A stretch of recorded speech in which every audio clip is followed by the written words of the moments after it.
예, 오늘의 증시 브리핑 시작하겠습니다.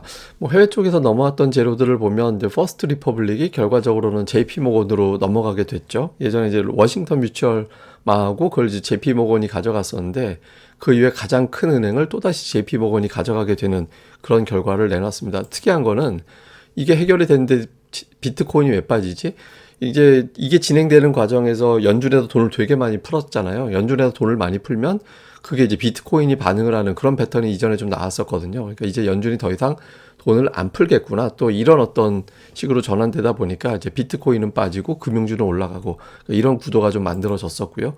그 다음에 이제 미국에서 제조업 지표가 나왔는데 ISM 제조업 지수가 지난달보다 살짝 올라갔거든요. 근데 지금 6개월 연속해서 마이너스로 가 있잖아요. 그러니까 전달보다는 다 좋았어요. 근데 보시면 50이 기준인데 50 위로 올라가 있는 게 그다지 많지는 또 않았거든요.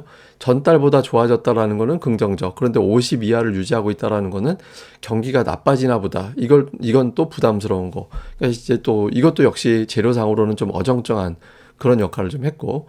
그 다음에 종목으로 보면 오늘 엔비디아가 신고가 경신을 하는 그런 이제 초강세가 나타났는데 우리는 사실 엔비디아보다 마이크론 테크놀로지가 중요하잖아요. 제가 어저께 투자 포인트로 마이크론 테크놀로지가 65달러 근처까지 또 왔는데 이게 철벽같이 저항으로 작용하던 위치다. 이게 돌파가 되면 우리 증시가 새로운 고점을 만들어낼 가능성이 있다라고 말씀을 드렸는데 이제 65달러에서 또 막혀버렸죠. 그러니까 이건 앞으로도 계속 적용이 됩니다. 이거 이제 넘어가게 되면 삼성전자, SK하이닉스가 중요한 저항대를 돌파하게 될 가능성이 높거든요.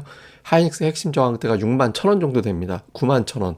그러니까 그거 돌파하게 되면서 새로운 양상으로 증시가 이제 전개될 수 있는데 이제 일단은 이제 오늘 마이크론 테크놀로지는 그걸 넘어가지 못했죠. 그래서 이것도 엔비디아 보면 괜찮은데 마이크론 보면 또 별거 아니니까 이것도 역시 섞인 상태였습니다. 근데 이제 시장을 움직일 수 있었던 재료는 이제 중국 효과.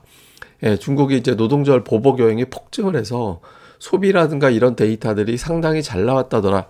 이런 어떤 소식이 전해지면서 이제 초반부터 지수, 그다음에 중국 관련주들이 움직일 수 있는 공간이 만들어졌고요. 장중한 때 이제 호주의 중앙은행이 기준금리를 올렸다. 이거 사실 호주는 누가 봐도 다 동결한다라는 분위기였거든요. 압도적이었어요, 동결 분위기가. 근데 이걸 올려버리면서 미국도 이번 인상이 끝이 아닐지도 몰라. 이런 어떤 분위기가 만들어지면서 잠깐 밀렸었는데 뭐 결국에는 이제 중국이라든가 이런 쪽의 소비가 또 경기 회복이 시장을 지탱해 줄 거야. 이런 믿음이 나오면서 올라갔죠. 오늘 이제 그 CNBC에 나온 보도인데 IMF에서 이제 5월 아시아 태평양 지역 경제 성장 전망을 했거든요. 아시아 지역의 성장 전망을 상향하면서 인도, 중국이 세계 성장의 절반 정도를 차지할 것 같다. 이 두 나라가 전 세계 절반의 성장률을 끌어올린다. 이런 내용들이 있었거든요. 그러니까 중국 보복 여행 뭐 이런 것 같은 스토리가 더 부각이 되다 보니까 뭐 이제 예를 들어서 철강화학 같은 어떤 중국 관련된 종목군들 이런 것들이 좀 반응을 하면서 시장을 끌어올릴 수 있는 그런 역할을 했습니다. 수급에서는 외국인 투자들이 중국 시장 휴장이라 오늘 매매 규모 좀 줄일 수도 있는 날이었는데 어쨌든 5월 첫 거래일에 제법 강한 매수를 했고요. 선물은 제가 뭐 지난주에 사실 예고를 해드렸잖아요. 외국인들이 영끌까지 해서 선물 매도를 쳐놔서 또 이제 이 매도를 줄일 수밖에 없는 위치라는 취지로 제가 말씀을 드렸죠. 그래서 외국인들 선물 매수가 들어왔습니다. 근데 사실 선물 매수 들어온 거에 비하면 지수가 되게 안 올라갔어요. 예, 개인 투자자들이 뭐 삼성전자 이런 걸 또 팔다 보니까 이제 좀 시원스럽게 올라가지 못하고 매수의 규모에 비하면 조금 아쉬운 그런 측면이 있죠. 뭐 외국인들 매매한 종목 보니까 이제 시가총액 상단을 되게 고르게 담았습니다. 그러니까 오른쪽 보시면 시가총액 상위 종목이 대부분 다 포진해 있는 그런 형태를 좀 보였거든요. 그리고 이제 매도 쪽에서 보면 뭐 포스코홀딩스 정도가 들어가 있는 게 특징이었고, 뭐 조선주가 또 왼쪽에 들어가 있었고요. 기관도 역시 오늘 삼성전자 매수를 했고, 하이브, 네이버, NC소프트 이거 다 서비스 업종에 들어가는 종목군인데 이런 쪽에 이제 매수를 했고 또 자동차 매수를 했습니다. 코스닥 쪽에서는 좀 특이한 게 에코프로비엠 매도하면 LNF는 매수했었거든요. 근데 지금 지난주 후반 이후에 순매수 쪽 상단에 2차 전지가 없어요. 예, 이게 지금 약간 변화가 돼 있는 외국인 매매에 변화가 있는 어떤 그런 특징. 이렇게 좀 봐야 될 것 같고요. 업종은 사실 뭐 딱히 이게 특정 업종을 뭐 주로 매수했다 이런 것보다는 좀 바이오 계열의 종목군들이 조금 포진해 있는 게 특징이었고 로봇 관련주들이 좀 일부 있었고요. 기관 투자자들 같은 경우는 에코프로비엠 팔고 대신에 이제 에코프로는 또 매수했어요. 그래서 종목 내에서 좀 엇갈리는 모습 보였고 엔터주 오늘 코스닥에서 엔터주가 상당히 강했는데 그러니까 이런 종목군들을 좀 매수를 했고, 바이오 일부 종목군들 이런 걸 좀 담아서, 그러니까 게임을 비롯해서 약간 이제 좀 그 BIT 계열의 대형주 쪽을 좀 매수하는 그런 특성을 오늘 이제 기관 쪽에서는 보였습니다. 자, 이후에 좀 이슈들을 보면 채권 금리가 다시 미국에서 올라갔습니다. 근데 이게 이제 올라가면 얼핏 보면 뭐 경기가 회복된 것만큼 기대만큼 올라갔지 이렇게 될 수도 있지만, 그러니까 미국 금리 인상 중단에 대한 기대감이 있기 때문에 지금 너무 요란하게 움직이는 것보다 완만하게 흘러가는 게 제일 좋거든요. 그래서 미국의 채권 금리가 좀 진정이 되는지. 그 다음에 이제 미국 빅테크, 이거 기사로 좀 보신 분들 계실 텐데, 미국의 단 4종목 정도가 미국 상승률에 거의 뭐 3분의 2를 차지했다더라. 뭐 이런 얘기 있잖아요. 그리고 그러니까 빅테크, 그러니까 팡 플러스 종목이 미국 지수 상승률의 80%를 만들었다더라. 그래서 지금은 지수가 올라가는 걸 액면 그대로 믿기가 어렵고, 러셀 2000이 올라가는지, 이게 증시의 투자 심리가 제대로 회복됐다라고 볼 수 있거든요. 그래서 미국 증시 볼 때 러셀 2000 지수가 어떻게 되느냐, 이걸 보면 이제 이게 확실하게 강세구나, 아니면 조심스럽게 골라 담는 장이구나. 우리 입장에서는 강세장이 좋잖아요. 이런 구도. 다음에 이제 또 하나는 5월의 첫 주도주 흐름인데, 지난주 후반부터 제가 주말 증시 전망대에서 제가 엔터주가 좀 특이하게 강했다 지난주에 그 말씀을 드렸잖아요. 근데 지금 주도주로 또 그 종목들이 강했거든요.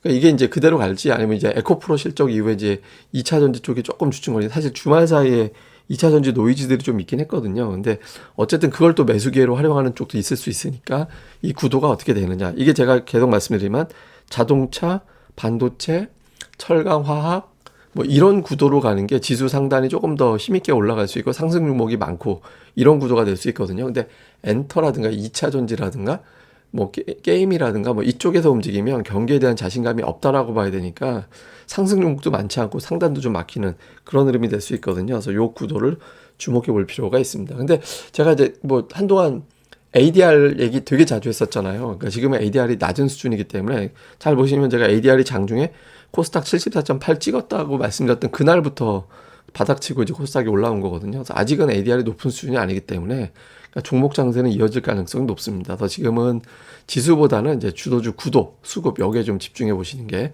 좋을 것 같습니다. 아이고, 제가 자막을 잘못 달았네요. 근데 이거는 뭐냐면 그 미국이 아니라 미국의 금리 인상이 중단됐을 때 이제 증시가 1년 동안 어떻게 흘러갔는지, 이거 제가 한번 보여드렸던 건데 8번 중에서 6번 상승하고 2번 빠졌다. 이거 제가 보여드렸잖아요. 우리나라가 사실 궁금하죠. 우리나라가 이제 궁금해서 보면 1980년대 뭐 이럴 때는 이제 미국 금리 올리거나 말거나 우리 아주 민감하게 반응할 때는 아니니까 이제 1990년대 이후 것만 따져놓고 봤는데요. 95년도는 이제 계속 빠졌고, 저 때가 이제 우리나라 한참 경제 나빠지기 시작하는 초입 단계였죠.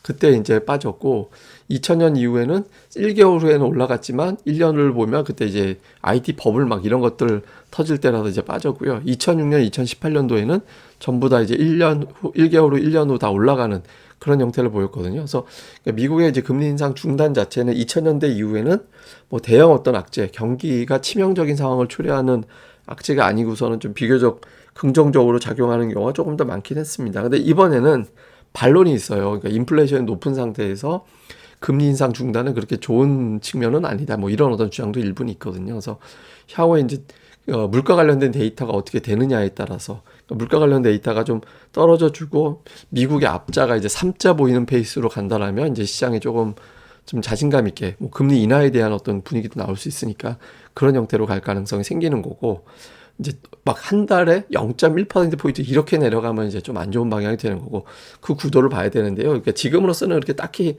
대형 악재가 뭐 이렇게 돌출적으로 나올 것 같지는 않으니까 종목 구도에 집중해 보시는 게 좋을 것 같습니다. 이런 데이터들은 제가 뭐 계속 말씀드리지만 그 고릴라 리서치 카페에 보시면 증시 분석 데이터라고 되어 있는 게시판이 있습니다. 여기에 제가 주로 쫙 올려놓거든요. 여기 이제 많이 참고해 보시면 됩니다. 어저께 하루에만 제가 4개 데이터 올렸었거든요. 많이 봐주시면 좋을 것 같고요. 여기 이제 가입 안내라든가 이런 것들도 많이 참고 부탁드리겠습니다. 예, 그럼 오늘 하루 잘 보내시고요. 저는 다음에 뵙겠습니다. 그리고 이 방송 구독하기, 그리고 이제 무엇보다 좋아요 꼭 부탁드립니다. 감사합니다.